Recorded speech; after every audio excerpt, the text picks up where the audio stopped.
जय हिंद साथियों, मैं अमन स्वागत करता हूं आपके अपने चैनल अमन रैंकर्स एकेडमी में। साथियों, आज से हमारी क्लास जो चलेगी पॉलिटी की रहेगी इसमें, ठीक। यूपी पेट के लिए अभी हम चला रहे हैं, यूपी पीईटी के लिए पॉलिटी चल रही है भैया, ठीक। और हमारे सीरीज का क्या नाम है? सफलता सीरीज। देखिए, मेहनत करेंगे तो सफलता जरूर मिलेगी। आज छोड़ के कल मेहनत करोगे तो नहीं, एक पूरा लगातार आपको पढ़ना पड़ेगा, ठीक। सफलता मेहनत मांगती है भैया, ठीक है। सफलता मेहनत मांगती है, रील चलाना नहीं मांगती, ठीक। देखिए, प्रस्तावना आज हम पढ़ेंगे। प्रस्तावना का 25 से 30 क्वेश्चन हम करेंगे, और इसमें देखिए पूरा हम व्याख्या के साथ चलेंगे। जैसे 4 ऑप्शन है तो चारों ऑप्शन को कोशिश करेंगे कि टच करके चले, ठीक। चारों ऑप्शन के बारे में एक एक कीवर्ड आपको बताते हैं। देखिए, चैप्टर वाइज ये हमारी प्रैक्टिस रहने वाली है। तो चलिए आइए स्टार्ट करते हैं। जो अभी तक हमारे चैनल को सब्सक्राइब नहीं किए वो सब्सक्राइब भी कर सकते हैं, ठीक। देखिए, यूपी T20, ठीक, यूपी टॉप ट्रिपल एससी में जितने भी क्वेश्चन आए हैं उसको हम आपको आज करवाने वाले हैं, ठीक। देखिए, पहला क्वेश्चन क्या कह रहा है भैया? भारतीय संविधान की प्रस्तावना में भारत को किस रूप में वर्णित किया गया, ठीक। भारतीय संविधान की प्रस्तावना में भारत को किस रूप से, पहले आप प्रस्तावना के बारे में आप जरा देख लीजिए। प्रस्तावना, ठीक, क्या भैया? प्रस्तावना, ठीक। प्रस्तावना है क्या? देखिए, प्रस्तावना शुरू कहाँ से होती? हम भारत के लोग, ठीक, ये यहाँ से स्टार्ट हो जाती है, ठीक। हम भारत के लोग, भारत एक लोकतांत्रिक गणतंत्रात्मक देश बनाने के लिए, ऐसे होता है ना। तो ये शुरू कहाँ से होता है? हम भारत के लोग, हम भारत के लोग, आप इसको मतलब देखिए, हम भारत के लोग क्या बताता है कि हम अपने भारत को हम अपने द्वारा ही उसको चलाना जानते हैं, ठीक। अब देखिए, प्रस्तावना कहां से लिया गया है, ठीक, कहां से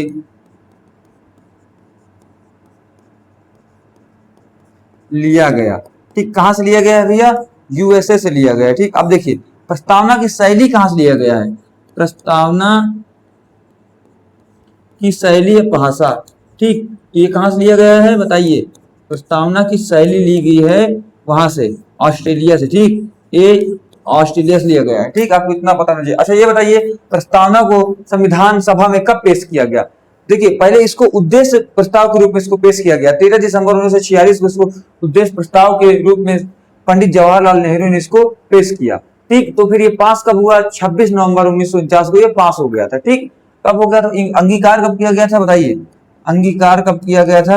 अंगीकार किया गया 26 नवंबर 1949, ठीक। ये आपको याद रखना है, ये वाली डेट आपको याद रखना है।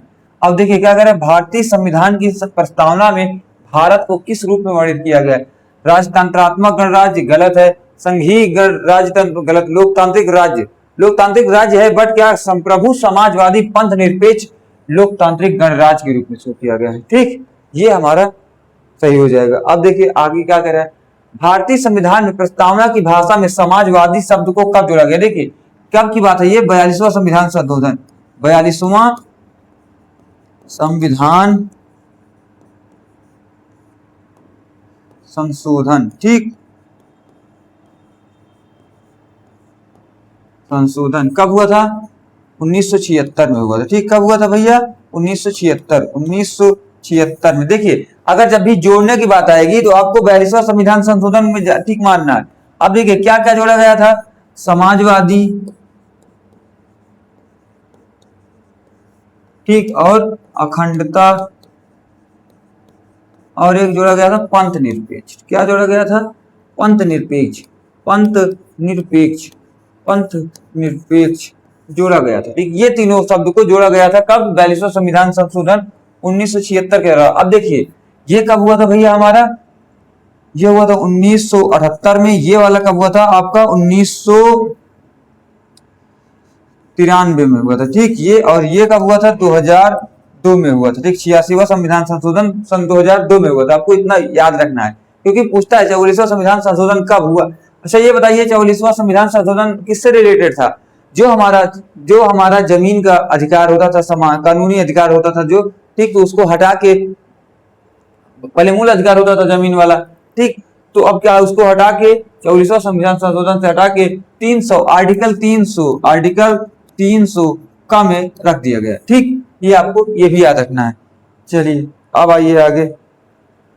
आगे कौन सा क्वेश्चन? अच्छा, तो प्रस्तावना में पंथ निरपेक्ष शब्द किस संशोधन द्वारा जोड़ा गया? मैंने अभी आपको जस्ट बताया, देखिए, समाजवादी, पंथ निरपेक्ष और अखंडता शब्द जोड़े गए थे 42वां संविधान संशोधन। अच्छा ये बताइए 61वां संविधान संशोधन का लिए है हमारा। 61वां संविधान संशोधन क्या हुआ था कि 18 से नहीं 21 से घटाकर 21 वर्ष से घटाकर 21 वर्ष से घटाकर घटाकर 18 वर्ष कर दिया गया वोट देने की उम्र। ठीक, वोट देने की उम्र हो गई। ठीक,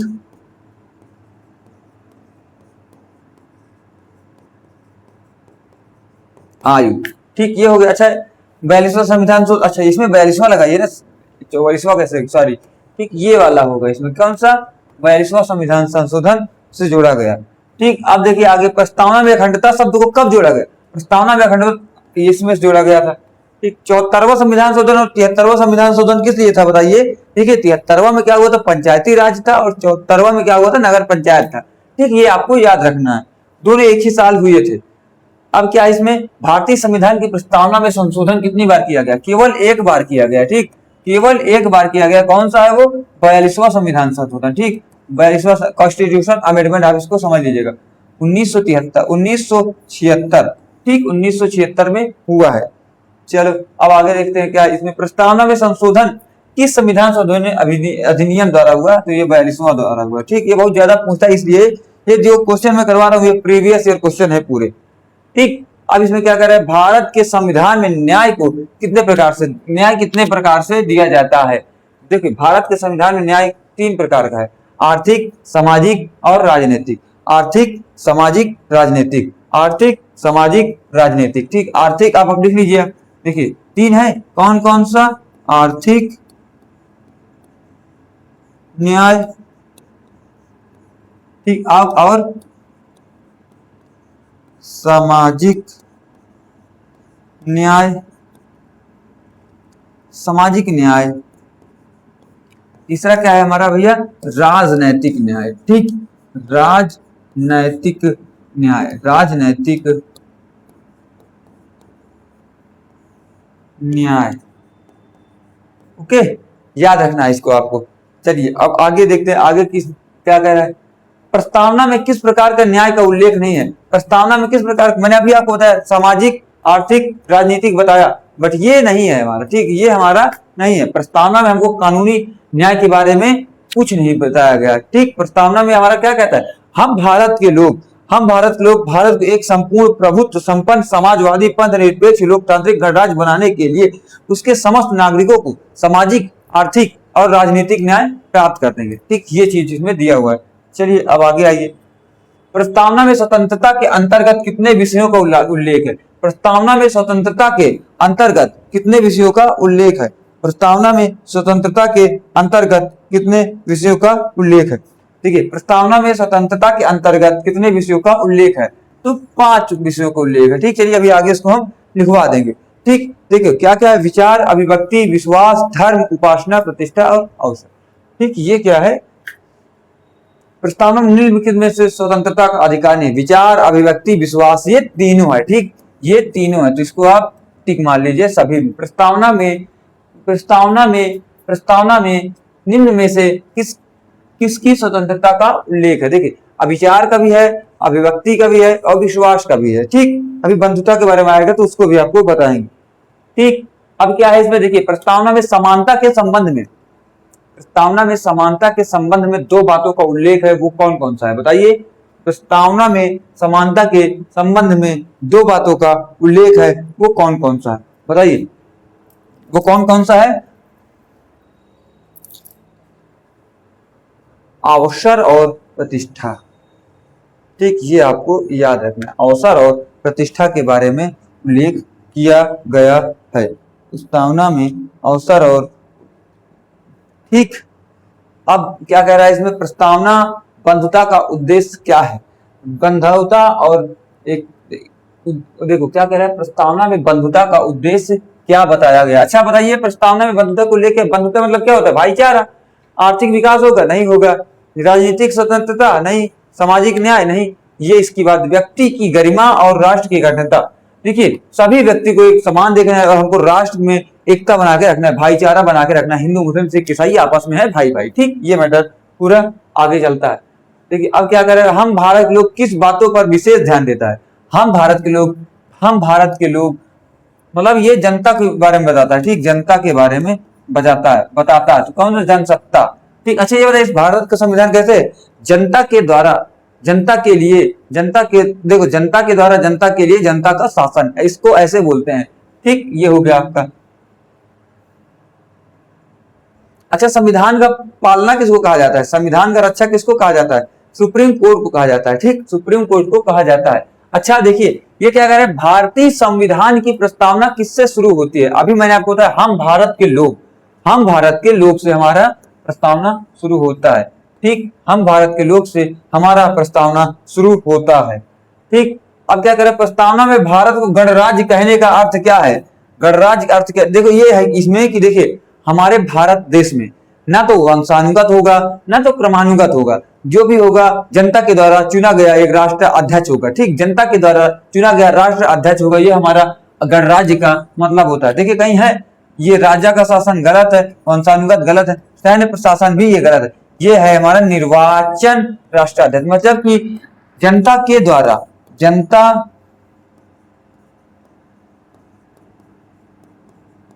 के द्वारा चुना गया, जनता के द्वारा, जनता के लिए चुना जाने वाला राष्ट्राध्यक्ष, ठीक। जनता के द्वारा चुना जाने वाला अध्यक्ष, ठीक, राष्ट्र अध्यक्ष, ठीक।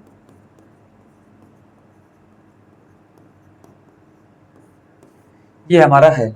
चलिए अब आगे, प्रस्तावना में संप्रभु का अर्थ क्या है? प्रस्तावना में संप्रभु का अर्थ क्या है? आप बता सकते हैं प्रस्तावना में संप्रभु का अर्थ क्या है? ऐसा देश, देखिए मैं आपको संप्रभु का अर्थ बता देता हूं, ऐसा देश जहां जो पूर्ण रूप से स्वतंत्र हो और कोई बाह्य बाह्य देश का उस देश में कोई नियंत्रण ना हो, और वह देश अपने देश के अंदर के सभी महत्वपूर्ण निर्णय, आंतरिक और बाह्य सभी महत्वपूर्ण निर्णय अपने अनुसार ले सकता है। तो वही क्या होता है, हमारा संप्रभु होता है, ठीक। तो संप्रभु इसमें देखिए क्या है, भारत किसी अन्य देश पर निर्भर है? नहीं भाई, कहां निर्भर है।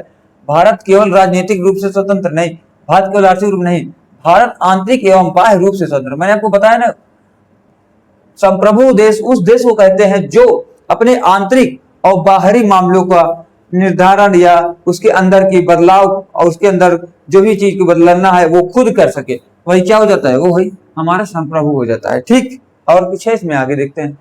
लोकतांत्रिक क्या है? लोकतांत्रिक क्या है भैया बताइए? जनता का शासन, राजा का शासन, न्यायिक पालिका का शासन। मैंने क्या बताया लोकतांत्रिक मतलब क्या होता है? देखिए जनता के द्वारा चुना जाने वाला राष्ट्राध्यक्ष ही जनता का होता है। जनता का शासन, देखो जनता का शासन है ये। अब जनता के लिए एक बात की जाए, जनता के द्वारा जनता के लिए जनता का शासन, मैंने आपको अभी बताया ना, जनता के द्वारा जनता के लिए जनता का शासन, इसको आप लिख लीजिए।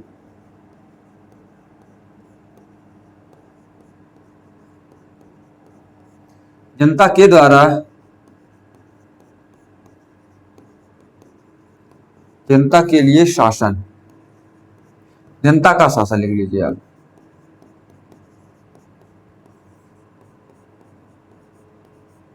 ठीक, ये है इसका अर्थ। लोकतांत्रिक क्या होता है? ये राजा का शासन नहीं होगा, राजा का शासन यहाँ भी नहीं, राजा का शासन और न्यायपालिका का शासन भी नहीं है। अगला क्या कह रहा है, भारत में समाजवादी शब्द का मुख्य उद्देश्य क्या है? अच्छा समाजवादी उद्देश्य क्या होता है बताइए। अब देखिए इसका होता है ऐसा देश जहां पे उत्पादन के संसाधनों में सभी का बराबर हक हो और वहां पे किसी एक का निर्धारित अधिकार ना हो और उसमें सरकार का अधिकार हो, वही क्या होता है हमारा समाजवादी का अर्थ होता है। जैसे ये लिखा है समाजवादी एवं आर्थिक समानता, ठीक। ये धार्मिक शासन नहीं भैया, धार्मिक शासन नहीं, पर इस टाइम हमारे देश में जो भी राजनीतिक चुनाव जब आते हैं तो वहां पे धर्म को ज्यादा आगे कर दिया जाता है, ठीक। ये गलत, ये गलत। ओके, हमारा सही कौन सा हो जाएगा? सामाजिक एवं आर्थिक समानता। भारत प्रस्तावना में एकता और अखंडता किससे संबंधित है? केवल राज्य की एकता नहीं, केवल आर्थिक एकता नहीं, केवल नहीं, राष्ट्र की एकता से, ठीक भैया, राष्ट्र की एकता। राष्ट्र की एकता कैसे? जहां पे हिंदू, मुस्लिम, सिख, ईसाई, पारसी, ठीक, और एससी, एसटी और जनरल, ओबीसी, इन सब को एक समान देखा जाए, ठीक। और ये सब एक होके अपने देश के बारे में सोचे, देश को आगे बढ़ाने के लिए, देश को आगे बढ़ाने के लिए सोचें, ठीक बढ़ाने के लिए सोचें। ओके, ये है अखंडता और एकता की वो। अब इसमें क्या कह रहा है, संविधान भारतीय संविधान की प्रस्तावना में आदर्शों का मुख्य स्रोत कौन सा प्रस्ताव माना जाता है? उद्देश्य प्रस्ताव। मतलब कि यही है कि ये प्रस्ताव ही हमारा आगे चल के उद्देश्य प्रस्ताव ही यही प्रस्ताव आगे चलकर अच्छा, ये कब संविधान सभा में पेश हुआ? पेश कब हुआ था ये? 13 दिसंबर 1946 को। ठीक, पास कब हुआ?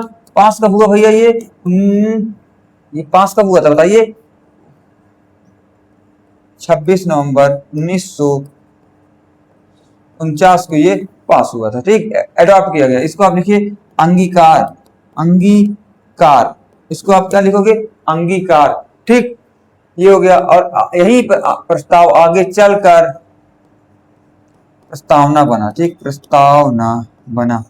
अच्छा, प्रस्तावना हमको क्या दर्शाती है?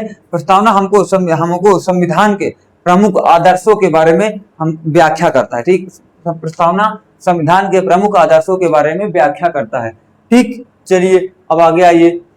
इसमें क्या करें? उद्देश्य प्रस्ताव संविधान सभा में किसने प्रस्तुत किया? मैं आपको बता दूं, पंडित जवाहरलाल नेहरू जी ने प्रस्तुत किया था। ठीक, किसने प्रस्तुत किया था? पंडित जवाहरलाल नेहरू ने किया था। अच्छा देखिए, राजेंद्र प्रसाद कौन से? प्रथम स्थायी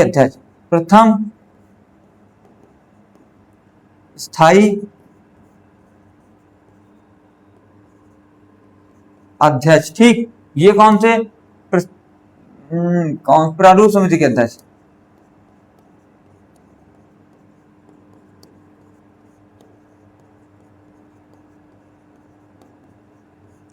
प्रारूप समिति के ये कौन से थे भैया? ये थे मूल अधिकार और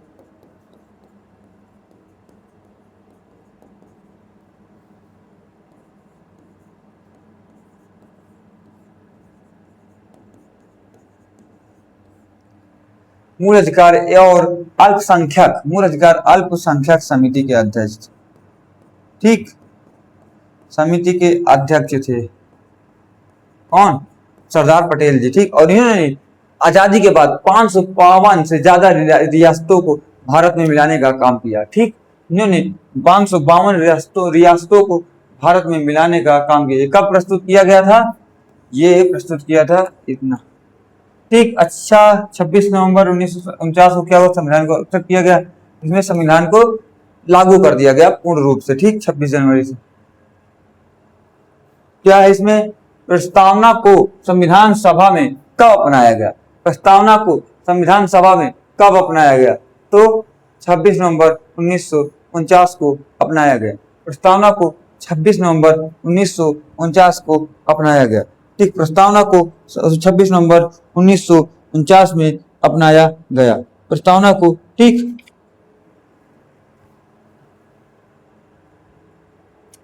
प्रस्तावना में संविधान को किसके द्वारा अंगीकृत, अधिनियमित और आत्म समर्पित किया गया? किसके द्वारा किया गया था? देखिए, इसमें लिखा नहीं गया है। ठीक, आप लिख लीजिए किसके द्वारा? संविधान सभा के द्वारा। ठीक,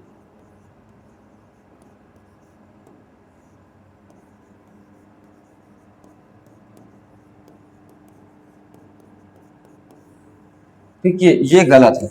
ठीक, संविधान सभा के द्वारा आत्मसमर्पित किया गया था। ठीक, क्या प्रस्तावना संविधान का हिस्सा है? हाँ है। अच्छा, ये कब कहा गया था? ये केशवानंद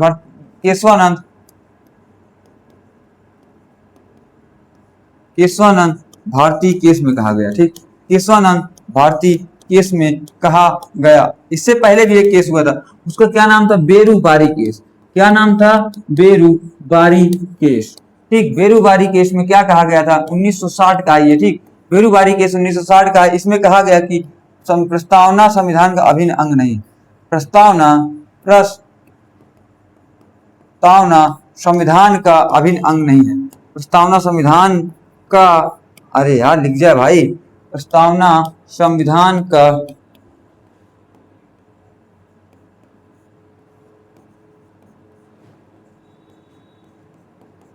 अंग नहीं है। ठीक, गुड़ा मतलब आप समझे नहीं है।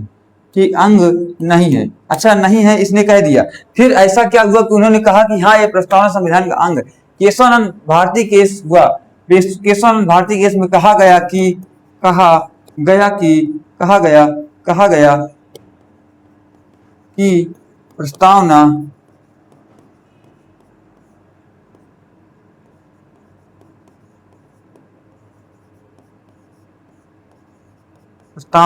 संविधान का अभिन्न अंग है। एक सेकंड रुकिए, इसको थोड़ा और नीचे लिख लेते हैं। प्रस्तावना संविधान का अभिन्न अंग है। ठीक, प्रस्तावना संविधान का अभिन्न अंग है। अच्छा, कोई ये कमेंट में बता सकता है कि ये केशवानंद भारती केस कब हुआ था? केशवानंद भारती केस कब हुआ था? ये हुआ था 1973 में। ठीक, ये कब हुआ था? 1973 में। चलिए अब आइए आगे। केशवानंद भारती मामला केस कब हुआ था? ये हुआ था 1973 में, मैंने आपको जस्ट अभी बताया। बेरुबारी केस कब हुआ था? 1960 में हुआ था। अच्छा, किस मामले में सर्वोच्च न्यायालय ने माना कि प्रस्तावना संविधान का हिस्सा है? मैंने अभी लिखा है आपको, केशवानंद भारती केस। देखिए ये सब क्या है, शंकरी प्रसाद, मिनरवा मिल, गोला गोकर्णनाथ, इनका हुआ था 1982 में। ठीक, गोलकनाथ मामला 1982 का, ये ज्यादा इतना इंपॉर्टेंट नहीं। प्रस्तावना में न्याय, स्वतंत्रता, समानता और बंधुता किसके आदर्श हैं? किसके आदर्श हैं भैया? ये संविधान, भारतीय संविधान के आदर्श, भारतीय संविधान के आदर्श हैं। ठीक, चलिए अब ये हमारा लास्ट क्वेश्चन होगा। संविधान में समाजवादी, पंथ निरपेक्ष और अखंडता शब्द किस वर्ष जोड़े गए? किस वर्ष जोड़े गए थे और कैसे, किस लिए कैसे जोड़े गए थे? 42वां संविधान संशोधन 1976 के जोड़ा हुआ। ठीक, अच्छा ये बताइए, देखिए अब यहाँ पे 1962 है। 1962 में हमारा भारत और पाकिस्तान का युद्ध हुआ था। 1950 में हमने संविधान को 26 जनवरी, ठीक 26 जनवरी को क्या हुआ, हमने संविधान को लागू कर दिया। ये हो गया। अच्छा एक बात मैं आपको लिखवा दे रहा हूं, देखिए जी बहुत इंपॉर्टेंट थी। प्रस्तावना के लिए कुछ, प्रस्तावना के लिए, प्रस्तावना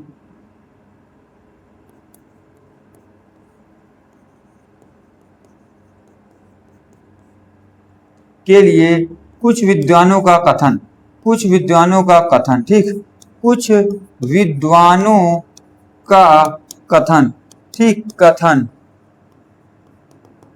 ठीक, इसको आपको लिखना है। ठीक, अब देखिए एक नंबर करके आप लिखिए। पालकी वाला जी ने इसको क्या कहा था? पालकी वाला जी ने इसको संविधान का परिचय पत्र कहा था। ठीक, देखिए संविधान का परिचय पत्र, संविधान का परिचय पत्र लिख जा भैया। संविधान का परिचय पत्र किसने कहा है? वो इसको किसने कहा है भैया? पालकी वाला। पी से पालकी, पी से परिचय, एन ए पालकी वाला, एन ए पालकी वाला, ठीक, पालकी वाला, ठीक, पालकी वाला, ठीक, एन ए पालकी वाला, ठीक, एन ए पालकी वाला। अच्छी बताइए, संविधान की आत्मकुंजी कहा, संविधान की आत्मकुंजी, संविधान का आत्मकुंजी, इसको आप समझ लीजिएगा। ठीक, संविधान की कुंजी इन्होंने कहा था, बताइए संविधान की आत्म कुंजी किनके द्वारा कहा गया? संविधान की आत्म कुंजी किनके द्वारा कहा गया?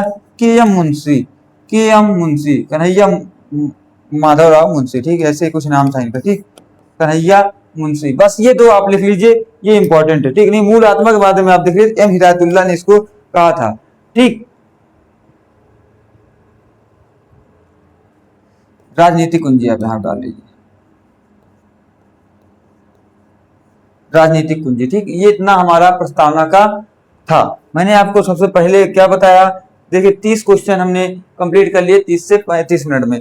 ठीक, तो देखिए जिस भाई को अगर हमारी क्लास अच्छी लगी हो तो आप सब्सक्राइब कर लीजिए और अपने दोस्तों तक शेयर कीजिए कि भैया देखिए यूपी पेट की क्लासेज प्रैक्टिस स्टार्ट हो चुके हैं, आप ज्वाइन कर सकते हैं। देखिए अभी पॉलिटिक्स चल रहा है, उसके बाद फिर हिस्ट्री, ज्योग्राफी, और संडे को देखिए मैं आपको बता दे रहा हूँ, संडे को हम एक 50 क्वेश्चन का, 50 क्वेश्चन का एक क्या होगा, सेट होगा। ठीक, 50 क्वेश्चन का एक पूरा मिक्स प्रैक्टिस सेट होगा। ठीक, मिक्स प्रैक्टिस सेट होगा, उसमें यूपी जी के और polity, static GK, history, history में भी हमारा क्या होता है देखिए, स्वतंत्रता आंदोलन, ये सब उसमें रहेंगे।